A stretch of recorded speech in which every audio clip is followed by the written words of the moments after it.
and welcome. This is the Boundless Book Club, but not as you know it. Because normally this is where we'd say you're here with Annabelle, Ahlam, and Andrea, but not today. Today you are here with Ahlam and Annabelle and another person, a very special guest whose name also starts with A. ... Autumn is award season for literature, and there is no bigger award in the English-speaking world than the Booker Prize for Fiction. Whether you love or hate the long list, short list, and the final winner, it is the topic of the season. So this year, when the shortlist was announced, we were very excited to see Dubai resident Avni Doshi on the list with her debut novel, Burnt Sugar, a story of a fraught mother-daughter relationship in the shadow of dementia set in contemporary India. And we are even more excited to have her here with us today. Welcome, Avni. Hi. Thank you so much for being here. Thank you for having me. I'm excited to be here. We are so delighted for you, honestly. So I want to start by asking you, on behalf of Andrea, what does your mum say about the book? So my mom, when the book first came out, she had, kind of a negative reaction because she thought, she didn't know what the book was even about at that time. She hadn't read it. So she kind of was a bit upset, and she said, oh, everyone's going to think it's about me and it's about our relationship. And, you always wanted the chance to tell everyone in the world what a bad mom I am. And it was like a whole conversation like that. And I said, please just read the book, and then you can tell me if you're mad. So then she finally read the book, and she saw that actually it looks nothing like our lives. And that it's kind of impossible to really think it's about me and her. So I think she felt a lot better about it, and she actually really enjoyed the book too. So that was good. I'm very proud of you right now, I'm sure. I think she's excited. Yeah, both my parents, they've been really sweet, really supportive about Amazing. things. So I'm sure they are. Well, for anyone who hasn't read the book yet, I'd love if you would do a little bit of reading from the very beginning, just a couple of pages.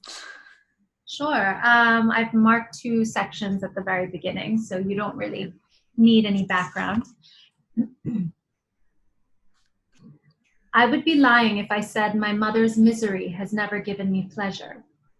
I suffered at her hands as a child, and any pain she subsequently endured appeared to me to be a kind of redemption, a rebalancing of the universe, where the rational order of cause and effect aligned. But now I can't even the tally between us.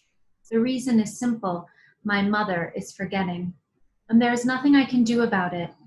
There is no way to make her remember the things she has done in the past, no way to baste her in guilt. I used to bring up instances of her cruelty casually over tea and watch her face curve into a frown.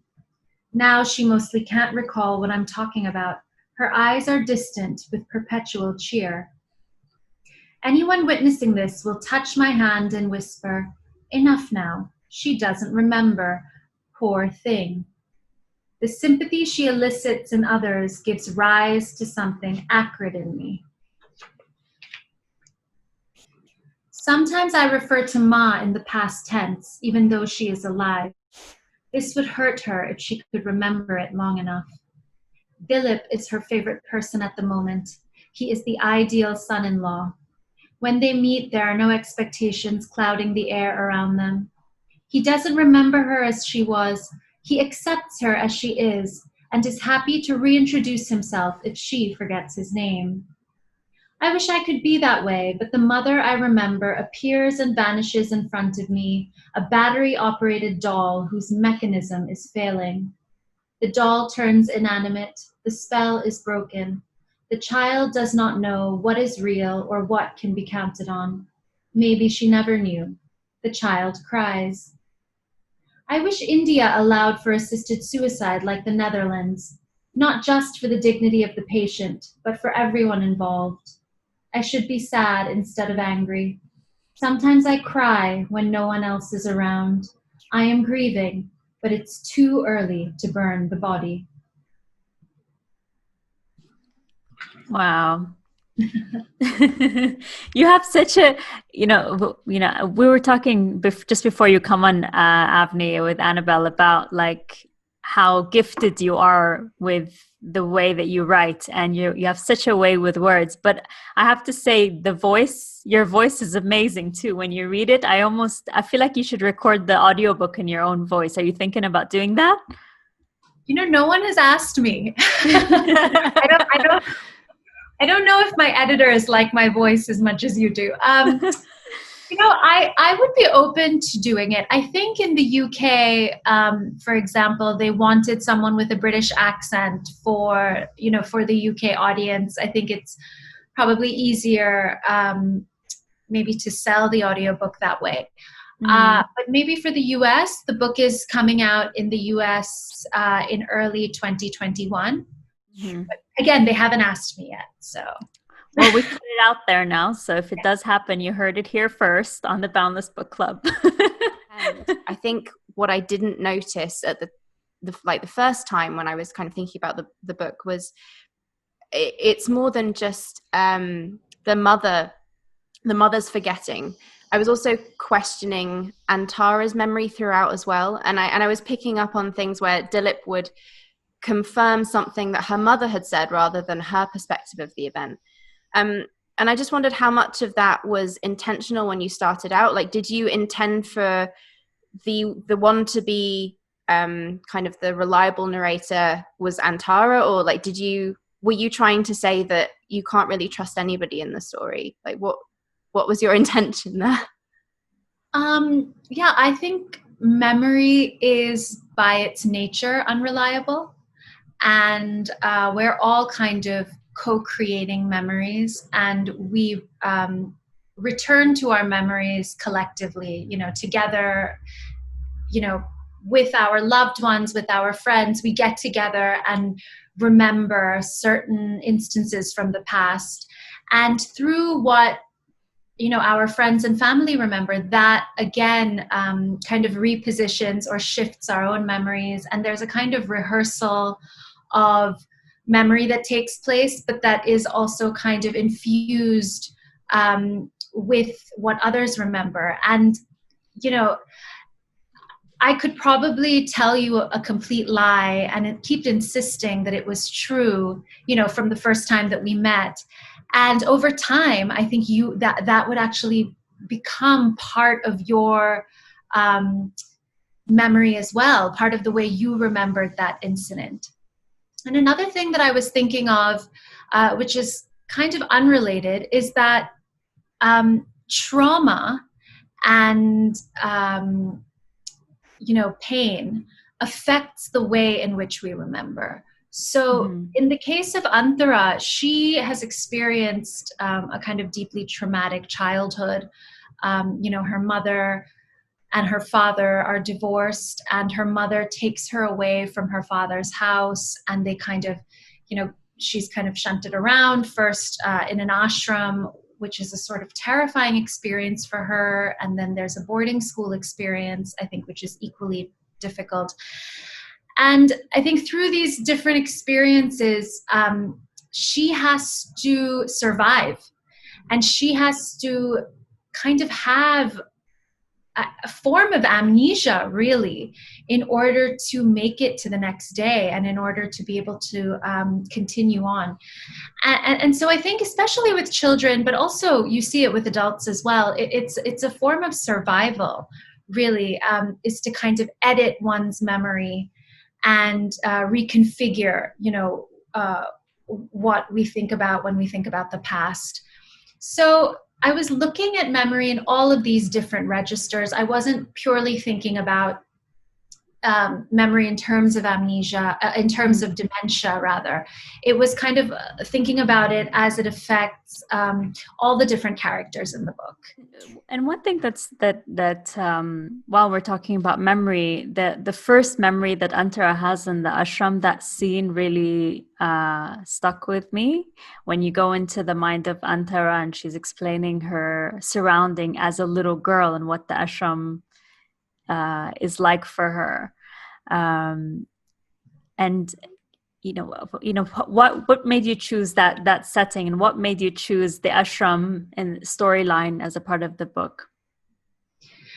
Yeah, the ashram, I think, I've said this in other interviews, but I think it should be repeated, is that the ashram, I wasn't keen on recreating the ashram or any ashram as it actually exists. For me, the ashram was part of Antara's reality as a child. And now, what does it look like for a child to go to this place where, she didn't know anybody. She was the only child there, and except for another child who was being abused. And, she's surrounded by complete strangers who are acting sort of crazy in a way that's completely unfamiliar to her. They seem to almost be transforming into animals. And so it's really disconcerting for this child. And I was interested in thinking about the ashram in those terms. What does the ashram look like from a perspective of fear? How is an experience of the ashram transformed through the lens of anxiety? So these were these were the different things that were in my mind as I entered the scene and as I began to write. Now, I'm sure that a lot of people will say, but this isn't exactly what an ashram looks like, and this isn't really a very realistic, maybe, interpretation of it. But I think when you're considering any place from the perspective of a scared child, what does that look like? I mean, is everything exaggerated? Does everything kind of take on a different sort of tension? Does everything have kind of the patina of a nightmare, in a way? So those things were all in my mind when I wrote that scene. And another thing I was thinking about is that memory. That's the only scene in the novel that's actually told. It's a scene from the past, but I use the present tense to tell that scene. And the reason I made that decision is because I really wanted to create a sense of immediacy, not only for the reader, but to also kind of, but to also put across the fact that even when Antara herself remembers that scene, it's with a terrifying kind of immediacy that, that still creates anxiety in her, and that still, puts fear in her heart. So those were all kind of decisions I made in the writing process to kind of get certain feelings, certain emotions, and certain affect across to the reader. Well, that explains why I felt incredibly anxious when I was reading that section. It's so well written. I mean, the entire book, but that chapter, like, you're just there. You're in that little girl's mind and experiencing what she's going through with the same fear and horror of what's in her surrounding. And there's a lot of situations like that which she was put through throughout her life, and it's always sort of goes back to her mother's decisions, or the choices that her mother made for her when she was a little child. And so if you could talk a little bit about Antara now as a grown woman in this situation, before her mom starts to lose her memory, obviously she has all this resentment and all these bad memories from her childhood from her, and then now her mother's losing her memory. What does Antara feel in this transition? Is she starting to feel sorry for her? Why is she so keen on looking after her? What is her experience? This reminds me, I had a kind of moment, I guess, when I was in high school. And I remember I was doing an independent study with a teacher, a really, really brilliant English teacher named Frimi Sagan, who has now passed away. But we were reading Portrait of a Lady. I was doing an independent study about Henry James, and so we were reading several of his novels over the course of the year. And we came to the end of Portrait of a Lady, and I remember Mrs. Sagan asked me, why do you think Isabel Archer returns to her marriage? You know, she's so unhappy, she's so miserable, and she's run away. But why does she return? And, you know, I, like being this kind of modern, you know, child, immediately said, oh, it's a kind of masochism. And I remember my teacher, she kind of laughed and she was like, that's interesting. She said, yeah, I guess it's a possibility. And I said, why? You know, what's your answer? And she said, it's because she wants to be good. And it's important for her to be good. And what does being good mean? It means being thought of as good by society at large, by the voice inside your own head, you know, and that really stuck with me. And I think to some degree, I believe that's a kind of reason for the way most of us act throughout our lives. And for Antara, I don't think she's an exception to this. I think she wants to be good. I don't think she wants to be evil or cause pain or destroy any further. You know, I think she's experienced a lot of destruction in a way. And I think she has a desire to be good. Mm-hmm. And so that's sort of why in one respect, I think she wants to now turn the tables and look after her mother and maybe have a change in their relationship. You know, there's another side to that, though. I think it's hard when you've always been a powerless child to suddenly now be in a position of power with your parent. And so what does that look like? You know, I think revenge is also a powerful desire. I think it's a powerful motivation. And so I think revenge also simultaneously exists there, you know, alongside her desire to be good. And those two emotions kind of cycle back and forth throughout the novel. That desire to be good aspect that you just mentioned reminded me of that conversation that Dilip and Antara are having about whether or not to have a child, because that really, really stuck with me. I think when she asks him about, you know, why, and he says something like, because it's what people do. I'm paraphrasing, obviously, but I mean, it really stuck with me that would be the reason why, because it's expected, because it's what people do. And because I expected Dilip to say, I don't know, because I had this picture of him in my mind, something really moving about really wanting a child, and he didn't say that. You know, I want to say something a little controversial, and I have 2 children, so this is going to be very controversial maybe, but most conversations I have with friends or family or anybody, and you know, if it really comes down to the question, you know, and I get a chance to ask them, why do you want to have children, or why did you decide to have children?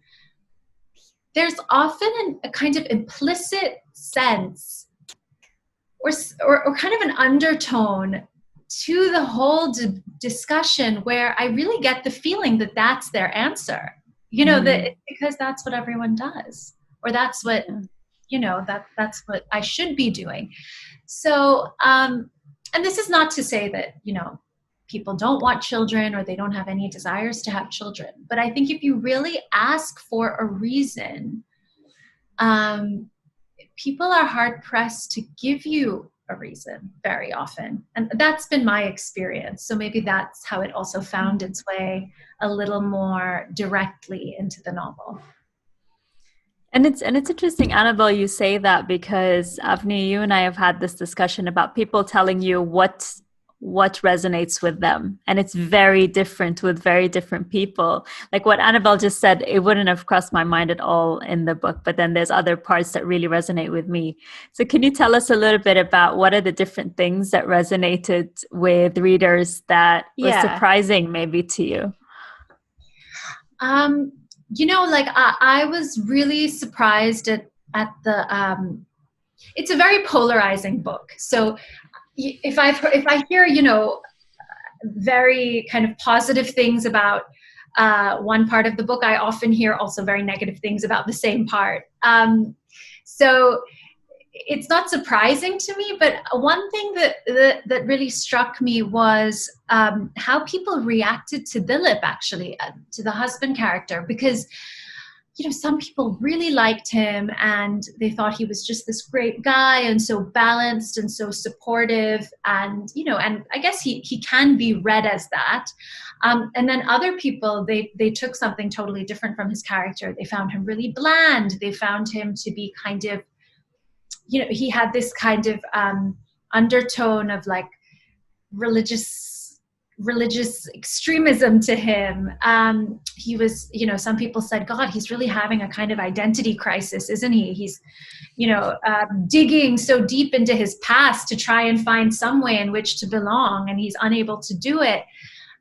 So he's one character I was really surprised, because I think people got a lot of different things from him. And he's definitely one of those characters where I think the way people respond to him says so much about the individual themselves, Yeah.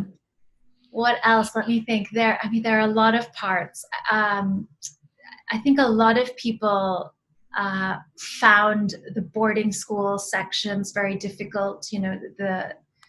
The kind of trauma the main character experiences in boarding school, I think that was difficult for a lot of people.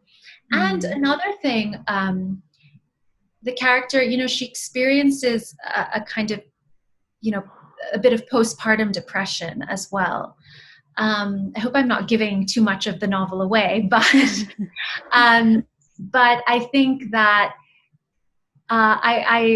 I did a book club. I actually, a group of people here, they read the novel for their book club and they invited me to come and speak. And it was a really great experience. And it was wonderful to hear all the different perspectives and answer questions about the book.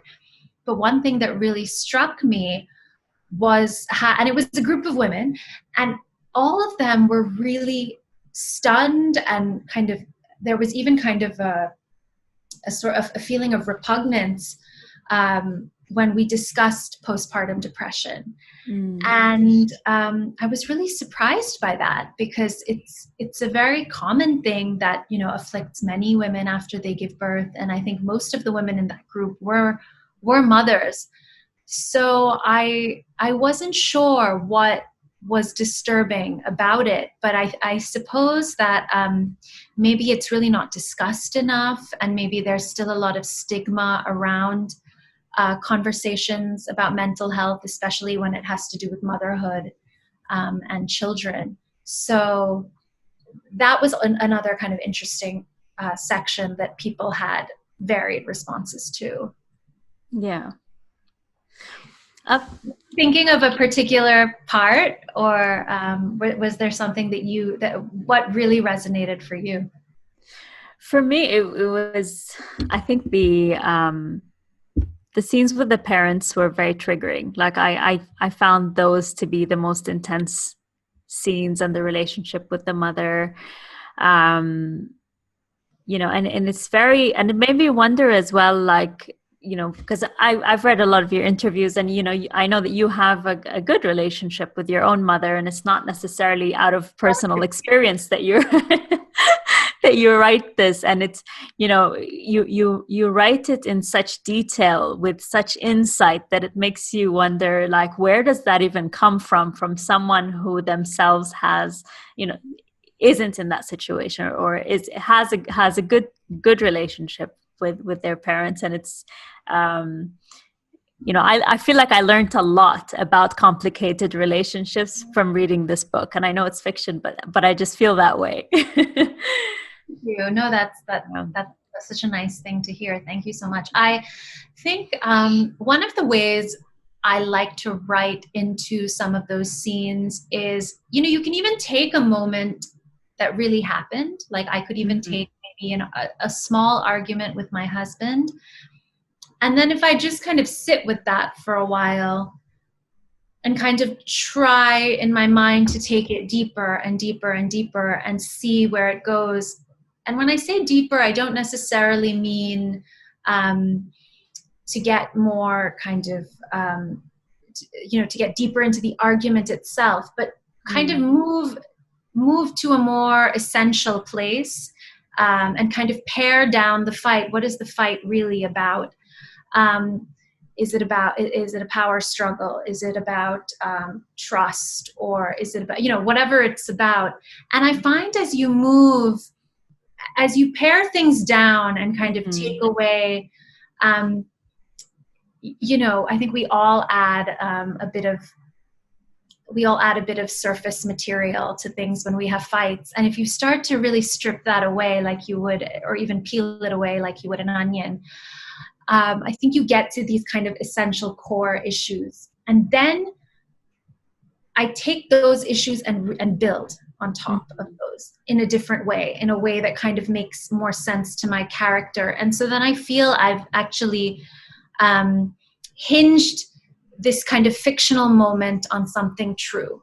Yeah. So it's kind of a whole activity of paring down and rebuilding, which I find is really useful when you're trying to get really get to the heart of what we fight about as people. And there was one particular line as well, Ahlam, you were talking about the parent-child relationships being what resonated with you really strongly. The bit where she says, and even now when I'm without her, when I want to be without her, when I know her presence is the source of my unhappiness, that learned longing still rises, that craving for soft white cotton that has frayed at the edge. And that last bit, the bit about the cotton and also the Indian title, I just found in the book there were all these constant references to fabric. And I was looking through book news the other day and I saw your personal essay on your relationship with clothing and your wardrobe identity crisis from becoming pregnant. And there was this really great line: I wanted my clothes to seem thoughtful, intellectual, selected by a woman who is in possession of herself. So I was just wondering, all these attentions to detail in terms of fabric and clothing coming up in the book, like, is there a line that you can draw from like those sample sales in New York to what you were covering in the book? Or I think, and nobody would know this today by looking at me, or if you just saw me walking down the street in Jumeirah, you would never know. But I loved clothes for a very long time. I was absolutely obsessed, as you might be able to tell from that article. I really spent so much time thinking about what I was going to wear, how I was going to present myself, thinking about not only clothes, but like the language around clothes, how to describe clothes, so there was this link, I guess, a bridge in my mind to some degree between garments and language. And I think that's really stuck with me to some degree. I think also my training in art history has had a bit to do with it, because I spent so many years thinking about objects, thinking about the materiality of things, thinking about surfaces and the making of things. And also I realized through my research of memory in general, whatever reading I did before I started writing the book, and even whatever research I did into Alzheimer's disease when my grandmother first got sick, there were a lot of interesting analogies between memory and fabric. So there were a lot of writers who had written about memory. They kind of used images of fabric and the fraying of fabric to think about the way in which memory frays as well. And I think a lot of similar language was used. And even when I was thinking about white cotton, I had in my mind this image of the blank slate, in a way. of tabula rasa, and how, what is memory? Is memory a palimpsest? Is memory, are we born with kind of this blank slate, and then we're traumatized by the world we are born into? And so what does that really look like? So I think memory and fabric kind of worked together as images and as themes. And I found that to be kind of a very generative way of thinking about each of them. I love the way that your brain works. And I'm just wondering, like in my mind, when I hear you talk, I'm like, this woman has 2 very young children. I'm like, how do you find the mental capacity to let your mind go to that place? It just feels like you have so much going on, but it's amazing that you are still able to think in that way, but also articulate so well. I guess, that's where the Booker Prize merit comes from. No, I don't feel very articulate these days. I feel like my brain has been eaten away. I think just, I've heard that when you have children, you kind of lose 30% of your brain or something like that. Like your brain actually. Where does it go? Yeah. So I definitely feel, I think I was sharper before. I definitely feel a bit, but I'm taking my fish oil and I'm having plenty of caffeine. So I'm trying to build it back in different ways. Yeah, I don't know. It's, but I have days when I forget completely. Like I'm having a moment right now speaking to you both. Maybe it's just the fact that there's no audience and it's just the 3 of us. But I have days when I almost can't remember what I did, how I wrote the book. And I almost feel like it must be disappointing for those listening, because it's like I can't really say anything too interesting or profound about it. And then I have other days when the whole process really comes back to me in a sense, and I can almost picture myself sitting there and what it felt like to write these different scenes, and the images that were in my mind, and the inspirations that were in my mind, even in terms of other people's writing. So it really depends. I think, I have good days, and then I have days when I feel like I have amnesia almost. So. Well, if this is one of your bad days, then God help the rest of us. Exactly. Just like, I can't be profound today. What? And this is like the 3rd conversation I've had with Avni, in-depth conversation about her book. And every time it's a completely different conversation, which is why it's blowing my mind even more, because there's just so much substance there. So I'm going to ask a really annoying question. I know that obviously everyone's talking to you about burnt sugar, and that's the real focus right now. But I've spoken to other authors in the past, and the media circuit is about one book and they're already thinking about the next one. So where are you at with your next project? Well, luckily for me, or unluckily, I'm not too far along on my next project. So it's actually been okay to keep returning to burnt sugar. It is quite difficult, though, to talk about. I now have a new kind of sympathy for, authors who do this, because it is kind of difficult to return to the same topics again and again and kind of bring a freshness to them. So I've been maybe struggling with that a little bit. Just trying to figure out, new ways of discussing things or approaching things. And then at the same time, hopefully not completely contradicting myself, although I might be completely contradicting myself. Although some people have told me, just say what you want, it's fine. Just make something up sometimes, that's fine too. Keep it interesting. And I guess that's true. It has to still remain enjoyable for you. So I guess that's probably the thing I should keep in mind, is try to keep it enjoyable. I'm just wondering, how many lies has Avni told us today? Avni, so tell us about when you got longlisted for the Booker Prize, and how did you hear the news? How did it feel? This was a 7-year process, you were writing this book. So, a little bit about the journey, and then when you got to the prize, what was it like? So it was a long and hard journey, as I think I've said way too many times. I hope I'm not turning this into some kind of like a myth about this long, hard journey. But yeah, it was. I mean, it was 7 years, which is a long time. And there were so many times when I quit, when I said, I'm just not going to do this. I'm not meant to be a writer. I'm not any good. And I wasn't any good. Like, even, now people say things like this book is so brilliant or it's amazing, but I have a lot of really bad drafts. And so I think that's something to remember, for anybody who's listening, who wants to write a book and who feels, I'm not so happy with what I've written thus far. It doesn't matter. Like, keep working. You can improve it. Everybody writes bad drafts, everybody. So yeah, I really struggled with self-confidence. I had a kind of imposter syndrome the whole time, thinking, only smart people write books. I'm not smart enough.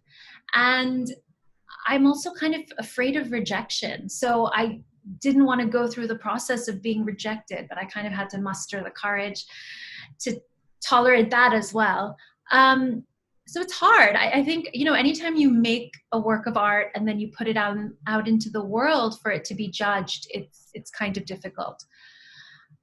And, seeing the book, on shelves for the first time was such an amazing experience. I really thought, okay, we're not going to be able to top this. This is kind of the pinnacle of everything. And when my editor finally called me to say that I've been longlisted for the prize, I just started crying. I didn't know what to do. I couldn't believe it. I just started weeping. And she, I think it was just uncomfortable maybe for a few minutes. She didn't quite know what to make of it. She was really sweet and understanding. And then when she called about the short list, I genuinely thought at that moment that, okay, now I'm just hallucinating. Like, this is now, and she called on the phone and I didn't have an email or anything from her. So the minute we hung up, I kind of sat there and I looked around and there was no like written proof anywhere that anything about the exchange was true. So I just said, okay, I've hallucinated this. And I didn't. So I actually didn't even tell my husband. I didn't say a word until I received an email. I thought, what if I've actually hallucinated this? And then I'll just be talking nonsense and spreading lies that, and I'm not actually on the short list. It's just one of those strange, surreal moments that I think it just takes a little bit of time for it all to sink in. But it's amazing. I feel really, really blessed. I think I said to you before, Alan, that it's such a tough year with COVID and with everything. It's a tough year for publishing. There's so many great debut novels coming out this year, and it's just hard for new writers to get an audience or to connect with an audience when you can't do, in-person talks and conversations. And so I just feel really, really lucky. I'm really grateful. Well, it's definitely well deserved. It's an incredible book, and it's available all over the UAE and bookshops now, and it's available in the UK and coming out in the US in January of 2021. Yeah, exactly. Amazing. Fantastic. Well, thank you so much, Avni, for being here with us today. It's been thank you. This is the Boundless Book Club, the Booker Special with Avni Doshi. Thank you for tuning in. We'll be talking more about the Booker Prize shortlist in the next episode, so do stay tuned. If you have read any of the shortlist books, let us know what you thought. Which one do you think will be crowned the winner? And let us know on comms@emiratesLitFest.com or send us a message on social media. That's it for now. See you next time.